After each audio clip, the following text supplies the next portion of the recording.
All right, we're finally live. Sorry about that tiny delay. We'll be going right to it today. So thank you so much for joining. I hope you guys have a wonderful day. And today's topic, we're going to talk about this. It's been all on my timeline. These like on TikTok or YouTube. Tariq Nasheed, the founder of FBA, and that's what he is. You can call it a lineage or not, I don't care, but he founded it because he has the trademark for the name. And what we're going to talk about is he was on recent broadcasts on Vlad TV, and he made reference to a book. And we're going to take a look at that book, and it's going to be quite interesting, all right? We're going to try to dive in real quick, get in and get out, okay? All right, so let's give people about a minute, and then we're going to go ahead and get started, okay?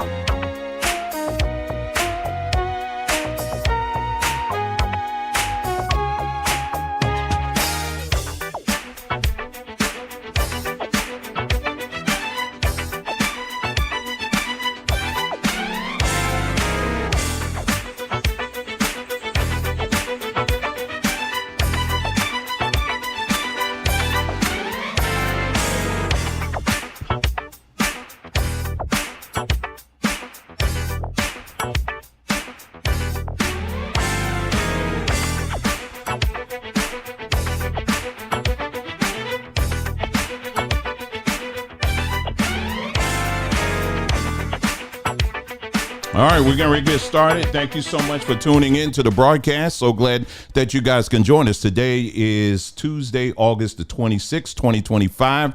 We are broadcasting from the beautiful state of Arizona. And today's temperature, watch this now, we're getting cooler now. It's 92 degrees. Well, if you have been checking the news, we did have another, what they call a haboob, or sandstorm or dust storm, depending on who you talk to. And I actually did a short. If you check it out, man, it was just literally a wall. Just imagine a wall of dust like what you see in movies. Yeah, it's like that out here. And when I tell you it can go from bright like it is today to like almost dusk just in a matter of minutes, it's really something to see. And so yes, I try to catch some footage, get some footage for you guys, and I posted it here, and also posted it over on our TikTok by the same name. So if you're on TikTok, make sure you look for Saba Journey, same name, and we're on there. I'm posting content on there on a regular basis now, so make sure you check it out over there. Okay. All right, so today we're going to get into a topic, anything that deals with history I absolutely love, and I'm sure many of you do too. But when it comes to history, I also love accuracy. I love being accurate, because when it comes to particularly our history, when we're talking about Black history, we have to be accurate with our own story, right? And so if you saw this post I did earlier today, this is what we are contending with today. Let me get this up here on the screen. We've been talking about this at length here on this platform, this identity crisis that we are witnessing right now. It's comical, but it's kind of serious too, and scary and sad all at the same time. I'm pulling this up on the screen right now. This is what we're dealing with, and put it right here. Yeah. I mean, just a little bit of everything. You got one person that literally will claim all of these things. There are more Indian that's a member of Atlantis, and they will get their research from the Bible, the Quran, and the Book of Mormon. And they are a proud American that's foundational.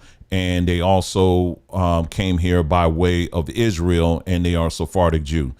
I cannot begin to tell you the amount of people that I'm coming across on social media that's claiming all of these things. And I'm just talking about one person. All right. So there's a severe case of identity crisis that is happening right now. I had one person leave a comment saying, well, we're actually all of these things, where I quickly snapped back and said, yeah, if that's the case, then we, meaning you all, meaning you, because you carry all of these different personalities, you need to go get checked out. OK, I'm just going to tell you, I'll be honest with you. OK, And so you got black folks that are clinging on to the Book of Mormon. I saw a lot of that when I was in the Hebrew world, and so now they're out here saying that Utah is actually Judah. So Judah now moved from the west coast of Africa. Now is the state of Utah. So yeah, this is where we are. This is how fast things are moving now. Proof that the Aboriginal Americans were Hebrews. As I told you, that they all claim the same thing, that they're all foundational, which puts them all under the big top of FBA. Here you got a guy right here who is on his channel. He makes a connection between Memphis, Tennessee and Memphis in Egypt. And so he's saying, see, they put the truth right in your face. And he's pointing to some passage somewhere. And then below him, he has like I think this is the casino. I don't know if this is in Vegas or maybe somewhere else. And he's making a connection with this. Here you got, I still don't know who this is. This is supposed to be Jesus, Yeshua, or whomever. I don't know. And he's all powerful, but yet he's carrying the cross that he died on. Okay, figure that one out. And then this is another guy here saying that King Tut was founded in Kentucky. And I don't know what the Golden Child and Eddie Murphy has to do with all of it, but he actually tied that all together. You figure that out. So you got Eddie Murphy, King Tut, and Kentucky. I mean, how do you put that all on one plate? But this guy figured it out. I had one person actually said that if you break down the word Kentucky, it's actually giving you clues and hints that this is actually Egypt that we're living in right now. So it's Kentucky. It sounds like king to me. Tut, King Tut. I'm not lying. You think I'm making this up. I'm not making this up. Literally, I think I put it on one of these videos. I showed you the comment. They said, see, they're telling us. And this one guy literally, you know how you go to some schools, right? Like if you're out here out west, for example, some of the high schools or middle schools, if it's, it will reflect the region. Like out here is very Mesa, kind of Santa Fe kind of vibe to it and all of that, right? And they, so it's going to be designed kind of like it's going to complement the area, right? Well, I don't know what school he went to, but the name of the town, I can't remember, but I did bookmark it. So I would like to show you, but whatever. The school itself, it had some type of Egyptian kind of name to it. I don't know, whatever the name of the town was, right? Like you got New Egypt, New Jersey. I mean, no fool's going to go around and say that that's the real Egypt. But there are some people that probably would say that. But anyway, he's like one of these people that say, see, it's the real Egypt. This guy was literally studying the architectural design of the school.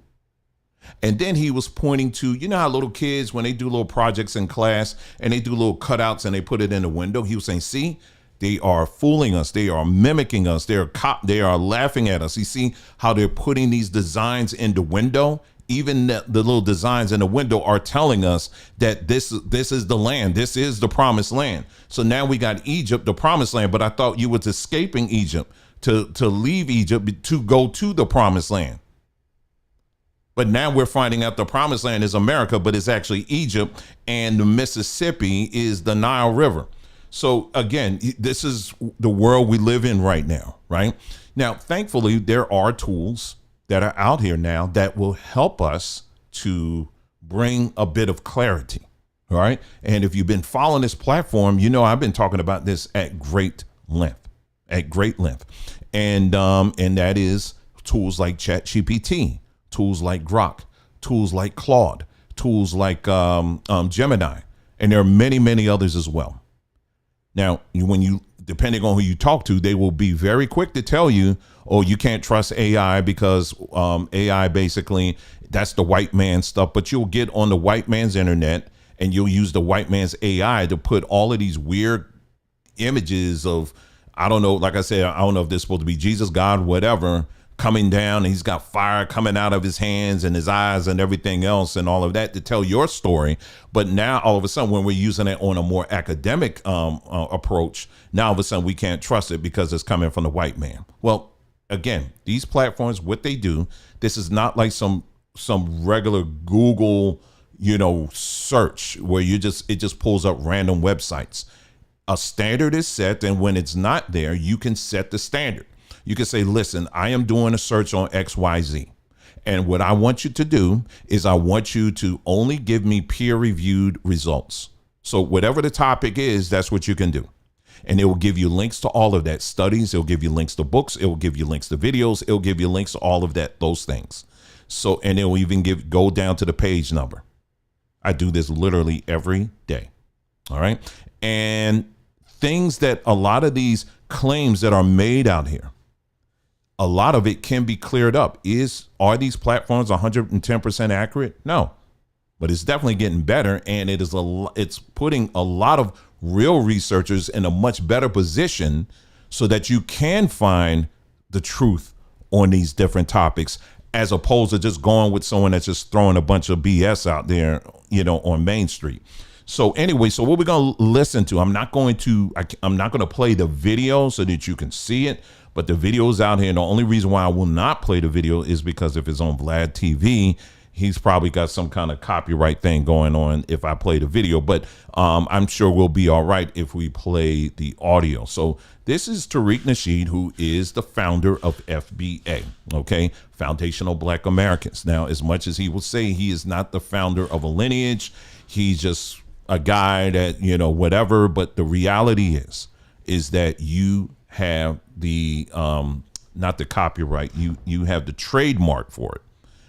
I've never heard of a lineage that has a trademark. Is there an Italian trademark? How about is there a Ukrainian trademark, or Russia, is the name Russia trademark? I've never heard of that. But somehow you got some black folks who just can't escape the plantation. You just have this inner desire to be owned, to be trademarked, to be stamped by an owner. There's no other group, if you think about it, there's no other group that we can think of that's trademarked, that they say we stand, we're the blueprint. You're the blueprint, and your blueprint says that you're owned by somebody. Have you ever thought of this? Many of you beat your chest on this title, but you're not realizing that the title itself is trademarked. That's no different than like the slaves when they, the owners, what they'll do, they'll sear a name, the plantation name on the back of the slave.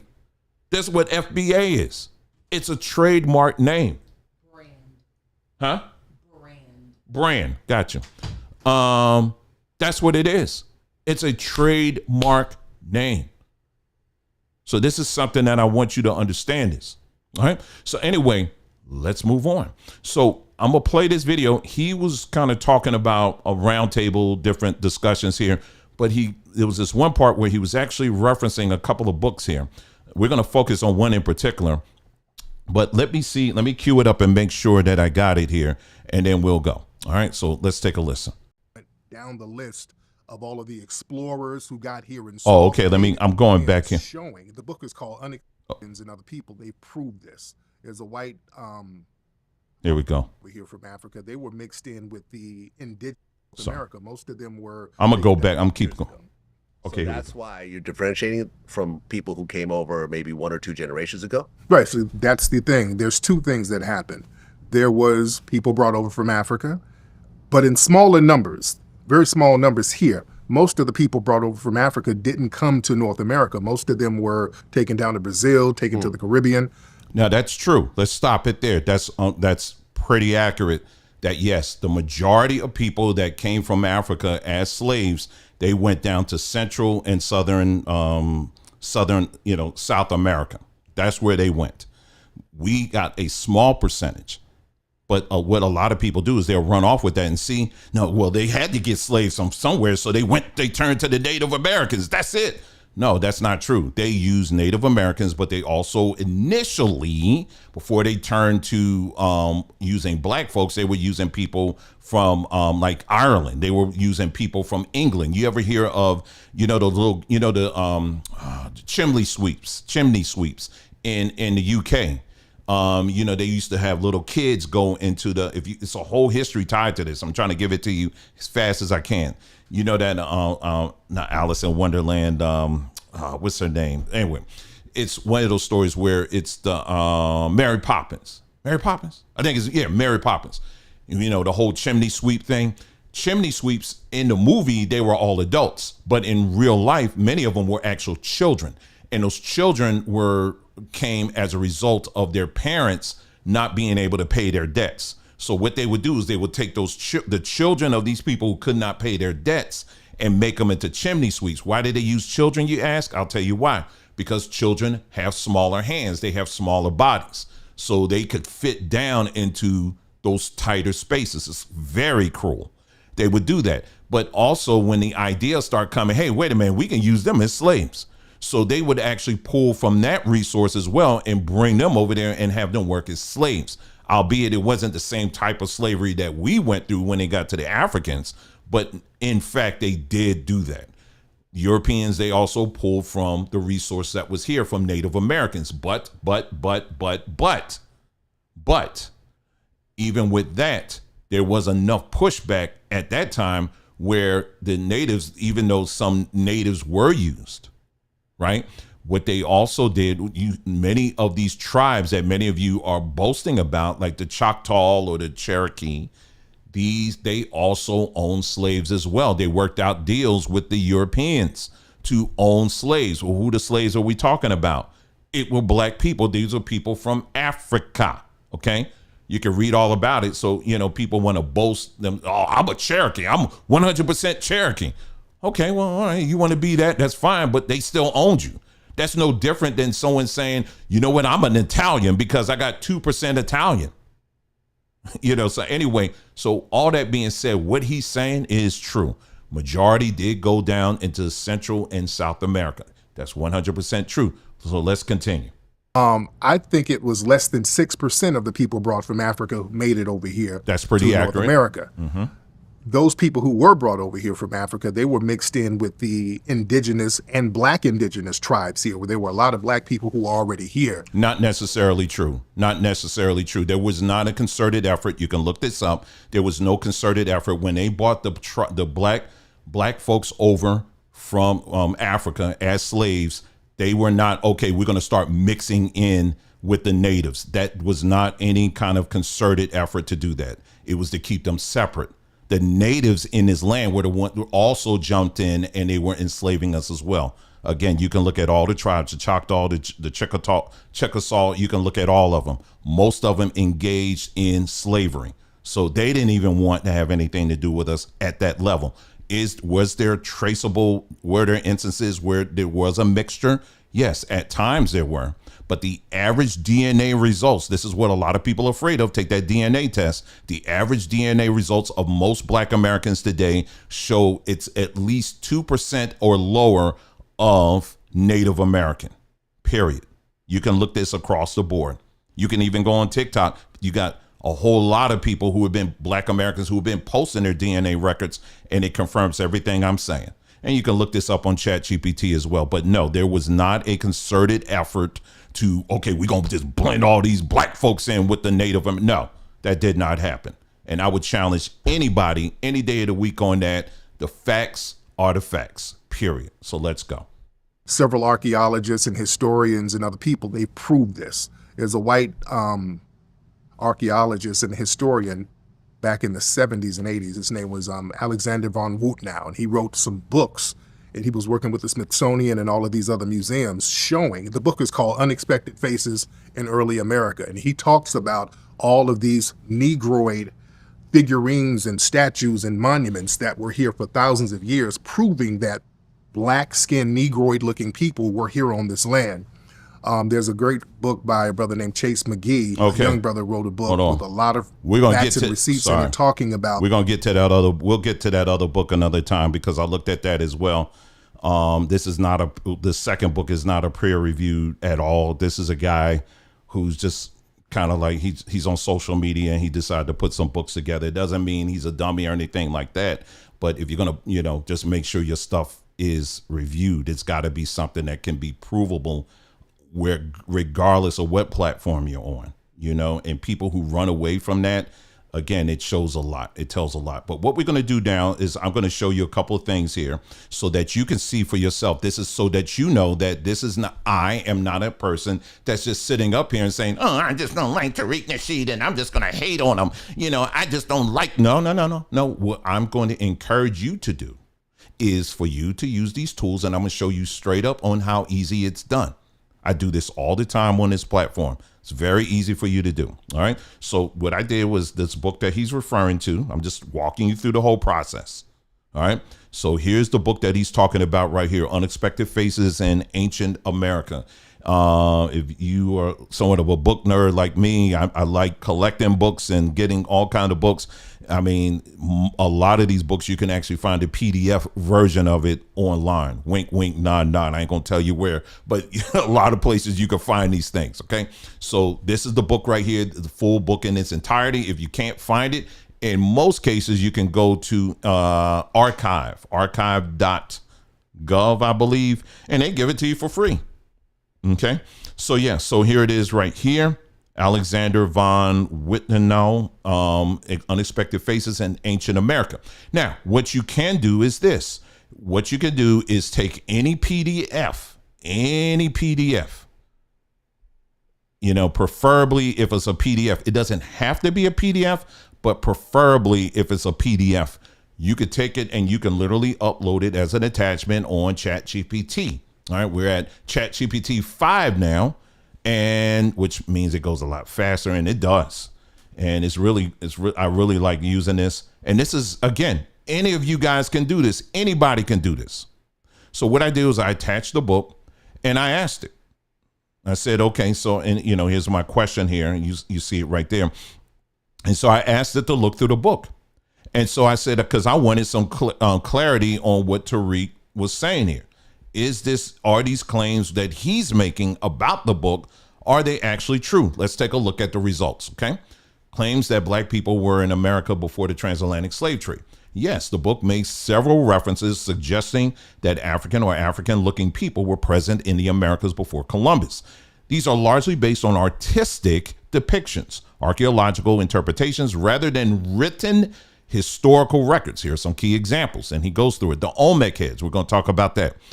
The author points to the famous colossal Olmec heads around 1200 to 400 BC, emphasizing their broad noses, full lips, arguing that they resemble Africans rather than indigenous Mesoamericans. And we're going to get into anthropology. Anthropology. If you are very serious about the study of history, you need to look at it from an anthropological angle, not Google images. This is the problem that a lot of people do. They do Google image research. No, there's no Google image. That's pretty good, but you need to look at anthropological. If I'm saying it right, you need to look at it from that angle. Why am I mentioning that? Because anybody can look through a catalog of images and you see a dark face and you're like, see, that's us. No, that's not research. What you also have to consider is I'm a person, you're a person, right? And I'm a person, I have certain, the way I talk, the way I express myself. When I'm dead and gone, that marker is going to be left here, okay? If there's a bunch of us that look like me, not exactly like me, but you know what I'm saying? We have a culture, and that culture is leaving markers in the population, right? And those markers can be anywhere from what they call loan words. It could be how we dress. It could be music style. It could be a food style. It could be how we raise crops, how we do certain farming techniques. It could be a whole range of things. That's looking at history from an anthropology angle. Do you understand what I'm saying? But if you're just looking at faces on a wall and saying they are black people, they got black faces, therefore they must be black. No, that's fake history. That's fake. That's not real historical research, because you can do that all day, but you're not taking in consideration of the culture that was there. Anybody can look at those Olmec heads and say, oh, see, look at their faces. They look just like black people. But if you're not taking in consideration of the culture that surrounded that, You can't come to that conclusion. And we're going to talk about very briefly our physiological faces. I talk about this all the time when it comes to the shape of our nose. Today, I'm going to talk briefly. Well, I don't have any up here. Why is it that black folks have the hair type that we have versus the people who lived in that Mesoamerican area? Why do they have straight hair? You're going to want to make sure you hear this. Okay, so we're going to get into that in a moment. All right, so let's go back really quick. All right, terracotta figurines. This is all in the book. Figurines from places like the Zapotec, Monte Alban, and elsewhere are presented as having Negroid facial features. I'm gonna get into that in a moment. Maya or Peruvian art. Some Maya or Andean art pieces are interpreted as showing individuals with African style traits. Okay, so therefore, conclusion. They must have been black. These are black people. Hold on. I know you're excited, but hold on. Travel theories. The book leans on the idea that Africans could have crossed the Atlantic in pre-Columbian times, either through independent voyage or drift, citing currents and winds that make such travel possible. Now, this is my personal opinion. Now I'm putting my personal opinion in there. Okay. Full disclosure. My personal opinion, I believe if you go back probably thousands and thousands and thousands of years back, I believe it is a possibility that, yes, you had connection, that Africa, the plates were a lot closer. I do believe that because actually when you push the continent of Africa and South America, that area of South America closer together, the Amazon and what is it? The Congo, not the Congo River. It's another river. I forgot what it is. It almost connects. It's quite fascinating when you look at this. So I do believe at some time, again, you're talking thousands and thousands and thousands and thousands of years. Okay. But I do believe that. Is there a connection to the Olmec heads? No, I don't. And I'll tell you why in a moment. Okay. So anyway, evidence of natives and Africans intermingling after the slave trade. And it says this, it says, I did not find direct references in the book showing that Native Americans made a concerted effort to intermingle with Africans brought as slaves. Okay. Book doesn't even say that, but Tariq is saying that, yeah, he's suggesting that. So that's not even in the book. Okay. The book now check this out. It says the book's focus is overwhelmingly on pre-Columbian artistic testimony, statues, masks, ceramics, bas reliefs, and what the author interprets as African-looking faces. It is not primarily concerned with the colonial or post-colonial eras, where forced interactions between Africans and Native Americans occurred. Like I said, again, it did happen, but in very small amounts. But the book itself is barely touching the North America where we are, where I'm broadcasting from. Most of the book is focused on Central and South America. So when he's talking about, black people with these Negroid features were already here, the book is not even talking about this part of the world. It's talking about Central and Southern Africa, Central and Southern America. Up here, that's not even mentioned. The book is not even touching this area. So where are you getting this from? All right, so let's go on. And then it does rounds it up there. Okay. I'm going to get back to the Olmec heads in a moment here. Let's see. Okay. So here's my next question. I say, going back to the book we were discussing earlier, does this book at all touch on North American region? And the book says, well, yes, it does. ChatGPT says this. This book does include some material of North America, though most of it is concentrated on Mesoamerica, Olmec, Maya, etc., and South America. And then it says, from my review of the text, North American mentions are limited and mostly peripheral. So he's not talking about this area. So your resource is a book that's talking about Central and South America. He's not talking about, but you're talking FBA. How are you making that jump and saying this book is talking about was here? This author was only focused on Central and South America. He wasn't focused on North America. So where are you getting that from? Anyway, there are a few references to the U.S. Southwest and Mississippi Valley in passing. These usually come when the author speculates that cultural traits or art styles may have spread northward, or when drawing connections between Native American iconography and supposed Old World influences. I did not find extended chapters on detailed cases studies focusing exclusively on North American sites. The book doesn't even mention, is rarely even touching North America. What Tariq is alleging is that this book is suggesting that these people that had Negroid features and all of that, he's trying to stretch the book all the way to North America, but the book doesn't even do that. All right, hang on with me because it's gonna get more interesting here. Anyway, it goes on there. Let's see. Oh, and then here's the last question, and then we're gonna get into the physiology stuff here. Yeah, thank you, Coach. Yep, it was the Niger River. You're right. It was the Niger River. Yeah, it's very interesting when you put those two places together. They fit pretty close. I do believe that. But anyway, I checked the book carefully, and yes, unexpected. Okay, names the book. Does actually bring up skin color at certain points. Here's how it comes up. The author sometimes describes sculptures, terracotta figures, and murals as showing dark skin or Negroid features. Aha! That's it. See? There you go. That's it. We're confirmed now. He said Negroid features. So therefore, he's talking about Black Americans. You see how silly that is to jump like that? But I'm going to break it down for you in a moment here. These references do go hand in hand with, go hand in hand when comments on broad noses, full lips, or tightly curled hair. The arguments that together with skin color, these traits suggest African presence. In many cases, the skin color discussion is tied to pigmentation in surviving murals or painted ceramics. For example, the author points out to figures depicted with darker paint tones than surrounding indigenous figures. That said, the emphasis is overwhelmingly on facial features, nose, lips, and hair texture.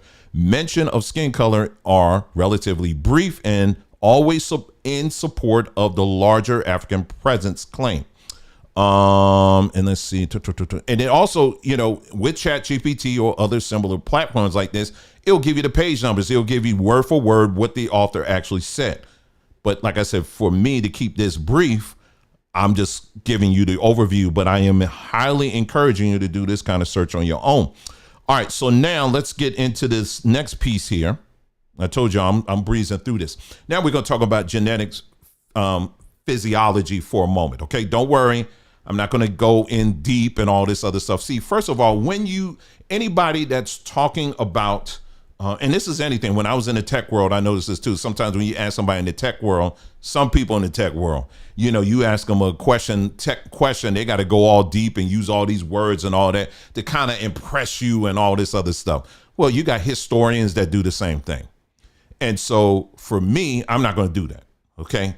If I don't understand it, you're going to see me live looking it up and saying, okay, let me figure this out together. And y'all see me do that, right? So here, what we're going to talk about, when I say we're going to talk about genetics, I'm not going to go to E1BA. I ain't doing none of that, okay? You go to somebody who's an expert in that. I am not an expert in that, but there are things that it's pretty 101, Now, I've talked about this many times before. We talk about our nose here. Right? Many of us who are Black American, or let's just start with Black folks. Okay. Black folks who we tie our ancestors tied to the continent of Africa. Okay. You notice that many of us have similar noses. We'll talk about white people in a moment, why their noses are the way they are. But Black folks, for example, the reason why our noses are the way they are is because of the fact that our ancestors were in an environment that had a lot of humidity. Right. And so when that air comes in, we need a lot of that moisture to come into our noses and it just, because our noses, if you look at, I'm looking at on the video right now, it's somewhat short, right? It's short and it's wide. When you compare me to, let's say, a white person, when you look at a white nose, it's narrow. Right now, the reason why their nose is narrow is because their ancestors came from a colder climate. So when the air comes in, it needs time when it's traveling up the nostrils to heat up. So by the time it comes down to your lungs area, it's at a temperature that your body can use it and process and all that stuff, right? But when you're in that climate that has that humidity, well, it's already hot. So your nose doesn't need to heat things up, okay? Again, everything I'm saying, this ain't nigga science, okay? This ain't street science. This is, you can look this up. Anthropologists, they've got books on this. You can look all this stuff up, okay? So anyway, so that explains why our noses are the way they are. You can also go to other places like in New Zealand. You can go you can go like in Australia with the people that live there. And a lot of these hotter, humid climates, even when you go to places like, I would say in South Asia countries, you'll find people that got similar noses. Does that mean that they're black? No. It just means that their ancestors was in an environment that had a lot of humidity, right? And so this is what we talk about over on Sometry, how we, this whole, we've been constantly on that, why it's important for us to make sure that where we are today, making sure that we are adding humidity and moisture in our environment, because our bodies are telling us that's what you need. You understand? You can't live like these other people. Your physiology is telling you what you need, right? Now, when it comes to our hair, now I'm going to explain the difference between our hair textures, because some of you may say, well, wait a minute now. When you look at the hair textures of people coming from Africa, and you compare it to people, let's say, that live in, Central South America, when you look at those people, their hair is straight, but our hair is curly. What does that mean? Okay, so what it basically means is a couple of things. One, when you look, the benefit of our hair, again, I'm pointing up here like I got some, but it's a little baby hair up there. Okay, it's, but it's a little shy as it gets older. But our hair, the reason why it's tight, curly, and it tends to stay kind of like this. So some of y'all beautiful ladies out there, you will pick out your hair. You know how you go on social media and you see these beautiful black women and they got their hair, these big old afros and all that. It just looks beautiful, don't it? But they have to spray the heck out of it. Some of y'all from back in the day, when you had a lot of hair, used to wear them big old afros, right? But what did you have to keep doing? Why you had to do that? Because your physiology says you need moisture, right? So that's not something, a bad thing. You should see that as, wow, this is just what makes me unique and different, right? So yeah, you have to keep spraying it, right? And so our hair, the reason why it's like that is because think of it, they call it, I've heard some people say it's like a solar hat. It's tight and it's close to our scalp to protect from rays of the sun. It gets hot. So when it's close and it's tight like that, it's actually acting as a protectant to your scalp. That's why our hair is like that. You understand what I'm saying? And so that's when it comes to Africans, people that come out of Africa. And then you can look at their minor places over there, and other places too, where you'll see some of that people that have the same type of hair. Now, when it gets to people that are in Central South America, now they meet the qualifier as being in a hot, and if you're in somewhere like Brazil, they have the humidity for sure down there, right? So they got the heat, they got the humidity. When you look at their noses are pretty similar, right? But their hair is straight in many cases. Why is it not curly? Well, again, you got to go back thousands and thousands of years. And what you'll find is that many of these people trace their roots to Asia. These Asians that came over thousands and thousands and thousands of years ago. The one thing I want to emphasize to you is these physiological genetic changes, they don't happen overnight. It takes time. Like thousands and thousands and thousands of years. It doesn't, in other words, it's not like, if let's say if you got two parents, right? You got a mother and father that are white and they go out and they get a tan and then they come together, after getting a tan, their baby is not going to come out black. Okay. It doesn't work that way. It takes a lot of time over thousands of years, thousands and thousands of years, for that to automatically over time start having an impact on the actual DNA. An example of this is people in Europe, for example, used to drink a lot of milk. And this is something you can look up. They used to drink a lot of milk. So over time, they developed a tolerance for it. They call it a dairy gene or something like that. I was like, wow, this is really a thing. Yeah.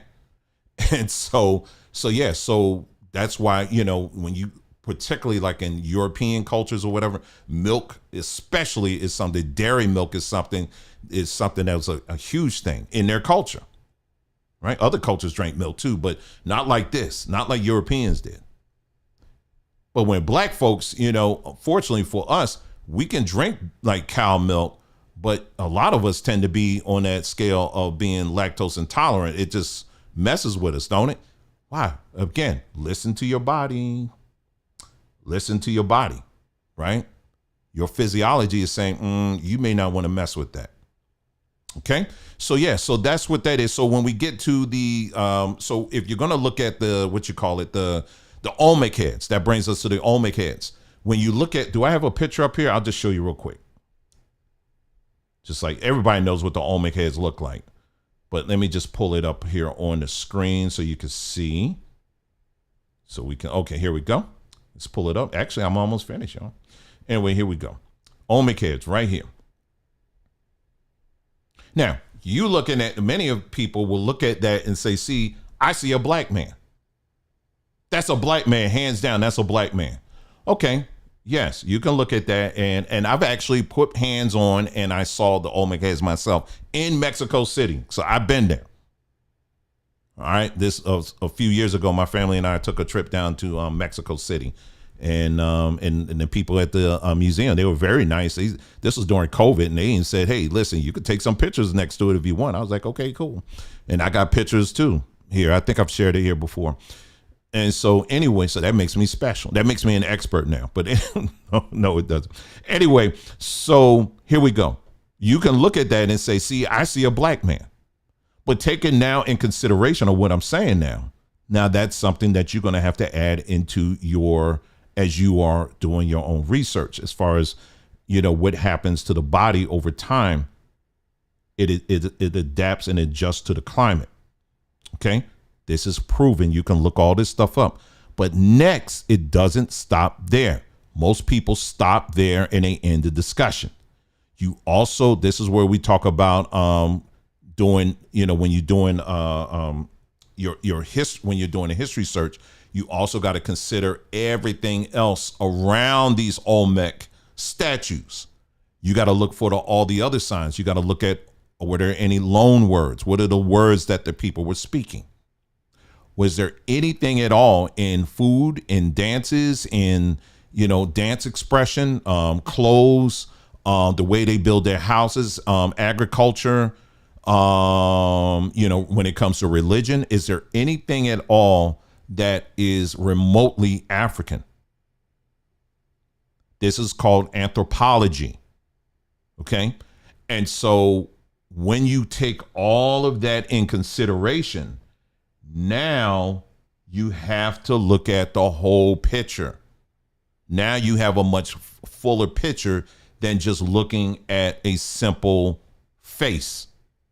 Many people, they just look at a couple, like the whole thing we dealt with a couple of years ago with the whole paintings. Remember the whole painting thing with the Russian paintings? And you had Negroes all over the place looking at these Russian paintings and saying, see, they were black people. And you got some people saying they were black Americans. And I'm scratching my head and like, how is that? How are they black Americans and they in Russia? And then they were saying, oh, but they're Hebrews too. So anyway, someone asked, you think evolution happens that fast? I'm saying the opposite. Evolution takes a very, very long time. This is what I'm emphasizing here. It doesn't happen overnight. It takes a very long time. And a lot of people that's out here, they're believing that somehow it just is something that happens over a period of 100 years. No, you're talking thousands and thousands. I would even dare say tens of thousands of years, quite honestly. You know what I'm saying? So you have to take in consideration everything else. So when we look at Mesoamerican culture, and I would highly encourage you, if you ever take a trip down to Central or South America, the Mexico City has a beautiful museum. And I'm gonna tell you, I walked just about every piece of that museum.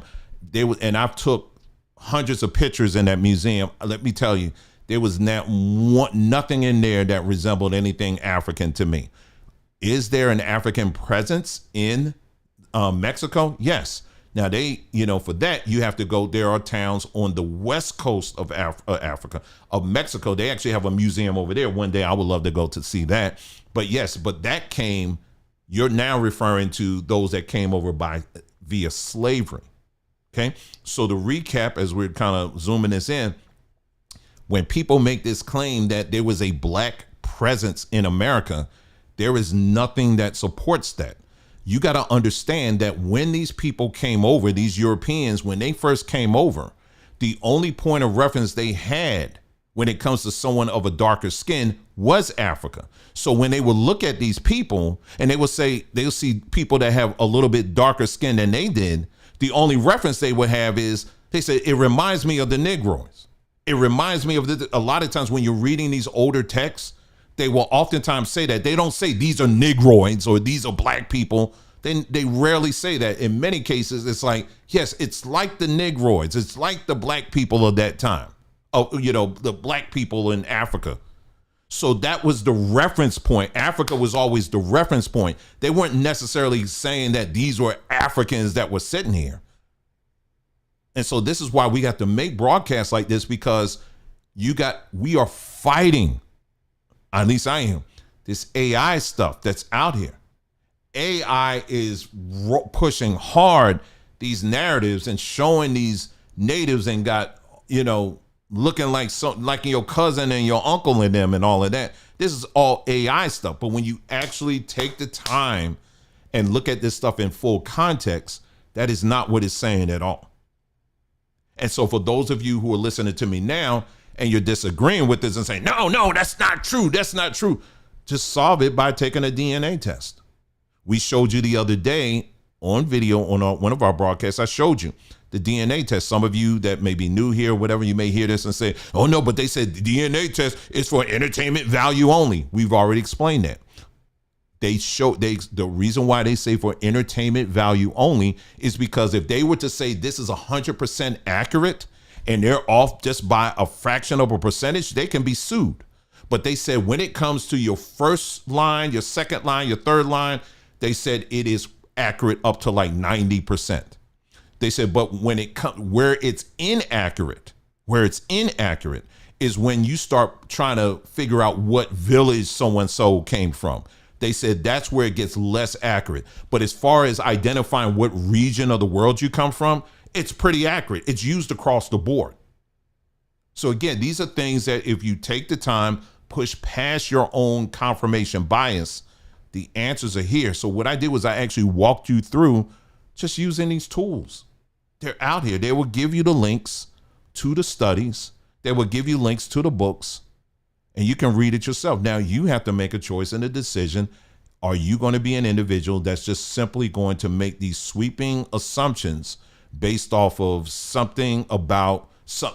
based on something that you saw on, a quick 2-minute TikTok video? Or are you going to take the time to actually investigate these things yourself? Now, what I'll do now is let me just point out something to you real quick, something that we're doing to help people to become better researchers, okay, when it comes to using AI technology. Let me pull this out, and I'm here to take a few questions from some of y'all real quick. If you want me to stick around, I have no problem with that. So this is our website, sambatree.com. We do all kinds of herbs, wellness things. We're 100% about that. Please take the time and go through all this stuff. Again, I told you our commitment is to get as many of our people away, healed of high blood pressure and diabetes. We're trying to cut through all of that. So regardless of where you agree or disagree with me, that's irrelevant. If in this, what I'm talking about now, if you're dealing with any kind of like high blood pressure or any kind of health ailment, our desire is to see you get well. Okay. And so this is a page where we can do that, but that's not what I'm talking about here now. We got a couple of classes here that I do want you to take in consideration. Okay. Well, we have this book here that I put together. It's called the Big Black Book of AI Prompts. And we got over 500 prompts that you can use that are geared towards using a combination of, it's going through the lens of Black culture, anything from history. It's talking about how to put together a prompt. It's basically prompt engineering. Many of you may have heard of what prompt engineering is, but this is kind of like a cheat sheet to get you started with that. So how to ask questions where you're going to get the optimum results, not to steer you in any direction, but to get the optimum results. For example, I've seen people on social media, they will do this. They will say, on this topic, they say, okay, if Black people were the true people in Atlantis, for example, how do you think Atlantis would look? And so what people will do is the answer that ChatGPT will give, it will say, well, yeah, what it will look like is this and that or whatever. And they take that answer, make a whole video off of it and say, see, ChatGPT is saying this. No, you're leading it. No, what you need to do is know how to ask. And there's a way to ask questions so that you can get a much fuller answer, whatever it is that you're looking up. So if you're looking to build a business, you're looking in building your own curriculums. If you're looking to, when it comes to food, when it comes to, I cover like a wide range of stuff. It's here in this book. It's a digital copy. You can go ahead and download it, get it and download it. And that's it. When it comes to AI artwork, I'm sorry, we pointed out the other day, a lot of this artwork out here, because they just put in a quick thing and that's it. It's looking corny. It really is. There's a lot of potential in AI artwork in this class. Again, you download it, you get the access to the video. I have a book that goes with it as well. That's all included. It teaches you how to do that as well. Okay. So there it is. So we got 2 things right there that you can check out, and then you can check out the rest of our classes as well that we have here, because that's what we want. We want to see our people, we want to become better researchers. Okay. Now, if we're going to disagree on stuff, that's fine. It's okay to disagree. It's okay to disagree, but let's start at a place of truth, right? Where we've actually done some real research, and we're not just throwing, like Tariq, just throwing a book out there and people like impressed the fact that he remembers this book. But once you actually take the time and go through it, the book is not saying anything close to what he's alleging. You understand? So now this is the part where I could take any and all questions. So if you have any questions in the meantime, I'll sit here for a couple of minutes. I'm going to look through this chat here. And if there's anything I can point to or address, I'll be more than happy to do so. Okay. As long as we stay respectful, it's cool.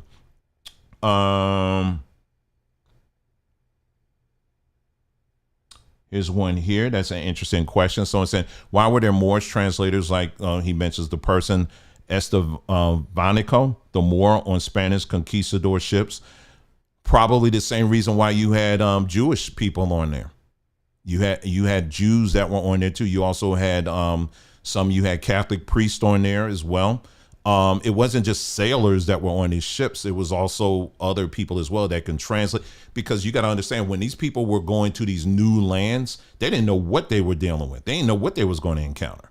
So they were like, okay, let's get a rabbi, let's get a priest, let's get whomever, and have them come over there. And some of these people, because religion at that time has such a tight grasp on education, like when it came to, let's say, Catholics, for example, or the Rome Church, when it came to education, when it came to astronomy, from a European standpoint, it was really the Catholic Church that really had controls over that. So when they would do these expeditions, when they would go out on ships and stuff like that, or even if it was like a long journey on land, a terrestrial journey, they will always make sure they had some of these people to help them with translating and all that kind of stuff. So that's why they had that. It was, like I said, my guess is for the same reason as all the other people as well that they had on it. Let's move on here. Let's see who else got good point. Someone said, I don't let ChatGPT feed my biases. Yes, And that's a very important point. One of the things when you are doing searches on ChatGPT, I tell ChatGPT all the time, listen, if I'm wrong in my assessment, please correct me and show me where I'm going off. I literally say that all the time. And it will look, it's a computer, so it don't deal with emotions. It says your feelings. It's going to tell you the truth. But the person that is typing in has to be coming from a place of truthfulness too. And a lot of these people, unfortunately, they're not.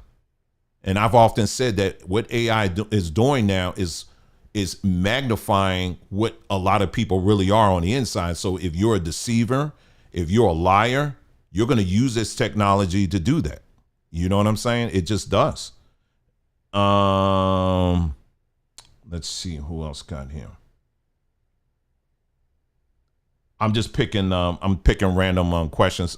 Statements here. It says like a black Christian will separate from Africa. Yeah, and there's some of them that actually are trying to say that Christianity. Now this is where it's really funny. Now we're done with the main topic here. This whole claim about Christianity started in Africa. Technically, that's right. Christianity, its earliest origins can be traced in Africa, but not in the way you think it came from. Christianity a lot of it launched out of Egypt. And now that opens up a whole nother door that I'm not going to get into in this video. Because if you're going to make that claim, you better make sure you claim all of it. And that's where people they start trying to, nope. You gonna claim that? Okay, let's go through the whole door then. We're gonna do partial here. Let's see what else. I think that's it. I don't want to keep up too much of your time, but like I said, I'm here available or whatever. You can put your questions in the comments as well. And like I said, as long as you keep it respectful, we're good here. Okay, it's not a problem at all. But my goal here on this platform is to really encourage people. I'm not trying to be the whiz or the Wizard of Oz here. Okay, we're in a very exciting time where there are tools out here where you and we no longer have to act like we're members in the church somewhere where we can't question the pastor. If you question the pastor, no. We ain't doing that no more. Don't think that way, okay? I can't question this YouTuber anymore because if I do, no, it's not like that. It really is, and it shouldn't be like that. As long as you come respectful, as long as we're doing honest research here, you know what I'm saying? We can have a wonderful conversation, and that's what it should be. And so these tools help us. I'm stressing. I'm not saying these tools are 1,000% accurate. I'm not. But it does help us to get away from a lot of the nonsense that's out here, that's been put out here, oftentimes by people that look like us. And it gets us into a way where we can start looking at some real facts, and then we can build from that. And the stuff that's true, it will stand. If it's false, it won't. It's just as simple as that. And then I'll go on here and say, he said, if you read the Book of the Dead and you were there, you will dream about it. You don't want to bring up the Book of the Dead. People gonna get messed up on that in the Ten Commandments. How can those be connected? Y'all, I fought that for years.